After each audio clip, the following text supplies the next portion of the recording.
kumbeti longmati kata yeni dul madir makiloni WHO World Health Organization to tela nyoro dira madom butia o Uganda kaneno kit yo ngo makiramo konyo kere ko ministry me yorkom me Uganda me lwen ikom tuoman pat ini WHO kero nge kere dulong madir wen lo man doro lokum yorkom me lo so gen me o kan meneno kiramo choko kere twin Ministry of Health kibene jo frontline workers madongi tie movende chegega ket yo ngo makiramo meo igi bedway ngo refresher training ket me gwake me treating to me bola man olo meo iwate actually down tika bieno kapore kumbwa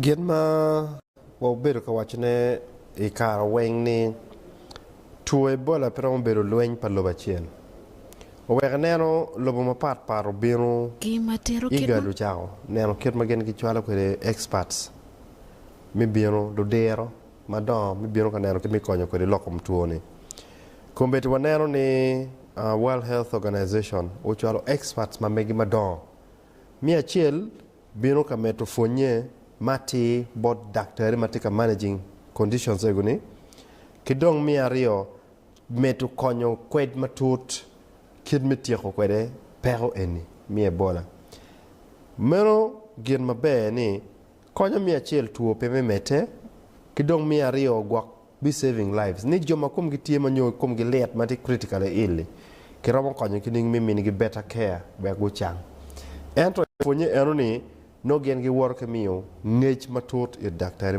magwa now that's one move towards a better healthcare system kibena nyuta da emani teach what mabe ikin Uganda kilobo mo kanani ti mabe kibena dul madit chalo World Health Organization ti mabe is an emergency response kumbeti lobo madong gitie kilworo ikom Uganda nencha nena i news magite wachini iena nywele me Uganda meti aki Uganda ichero ilobo mawako take o kono ni tap kwamir kon kikere kai quarantine we po quarantine mayang me COVID-19 ne kunyo ni dong ine anywele Uganda pian wilo wain dong ngayo all lights are spotlight dong ti Uganda ngani ngi kera muni gilwar kere bola iti aki Uganda meti chiar waka quarantine yo isolation no madit and ini beti gengo dan ma duong me biana Uganda pian ngi ni ke o kanyi tap nyo one more ti Uganda dong wain dong we are at a higher risk menongo ebola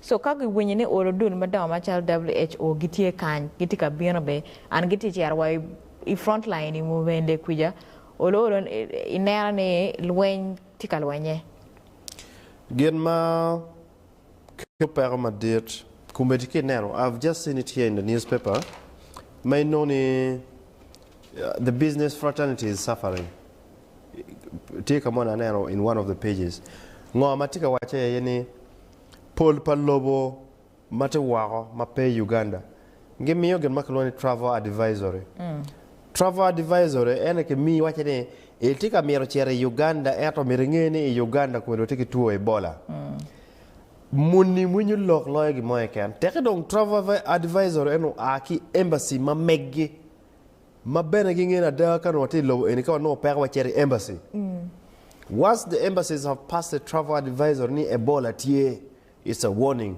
no goes on. Any balo biacha armaduong or tourism is suffering. Getting a warning, no, the travel there's no big problem. You can continue coming to Uganda. You cannot you cannot come in an environment kama tuoti ye. Owe na pe munya na penye ke kana wache kun Entebbe mamego na yuek ni airport car dano car ki Entebbe. Wunda ko team Ebola ki Fort Portal local we Entebbe. Kiri ko chang of course now that for me is negative. Dano chako luoro watching but you see these guys were in Entebbe.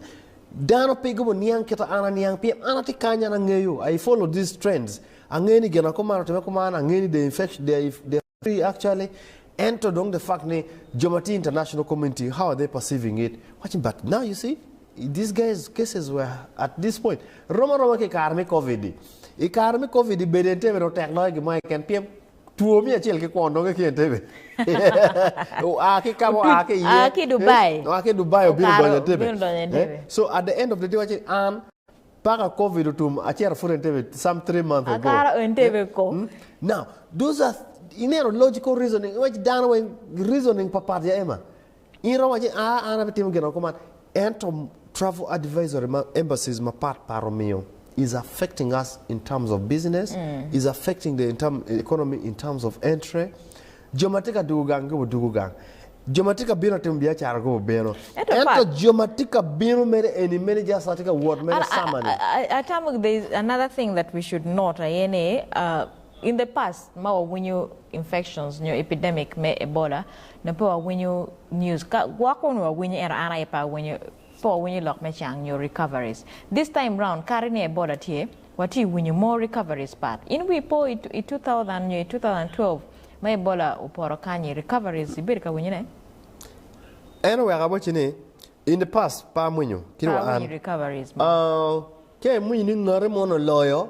Bedo contact points ni mama na como bedo let kuono ruonyo ki Ebola ana bedo chok kwede ero ini beda pine tikituo ena beda munyo ne tie mo kene ma lo tiro mo kene ma munyo kidene go yuek munyo ngarma no nyek lo ne Ebola no jago na tini no do gano ba piem no mene gwa nywalo en mene do nywale karmi Ebola nywalo ma Ebola ti wood do loyo ti de munyo an nye Ebola.